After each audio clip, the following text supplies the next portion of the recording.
Polycystic ഓവറിയിൽ അവരുടെ androgen environment അബ്നോർമലാണ്.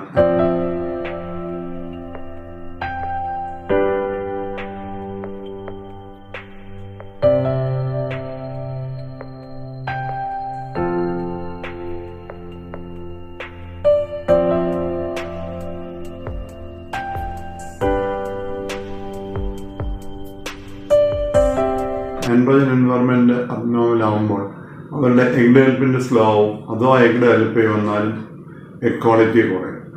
Polycystic ഓവറിയിൽ അവരുടെ ആൻഡ്രോജൻ എൻവയോൺമെന്റ് കൂടുതലാണ്. അതിൻ്റെ കാരണങ്ങൾ അവരുടെ LH എന്ന് പറഞ്ഞ അണ്ടോൽപാദനത്തെ നിയന്ത്രിക്കുന്ന ഹോർമോൺ അബ്നോർമലായിട്ട് സെക്രീറ്റ് ചെയ്യപ്പെടുന്നു.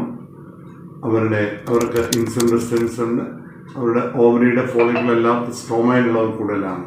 ഇതെല്ലാം പുരുഷ ഹോർമോൺ അമിതമായിട്ട് ഉത്പാദിപ്പിക്കുകയും നമ്മുടെ എഗ് ക്വാളിറ്റിയും എഗ് ഡെവലപ്മെന്റിനെയും അഫക്റ്റ് ചെയ്യും.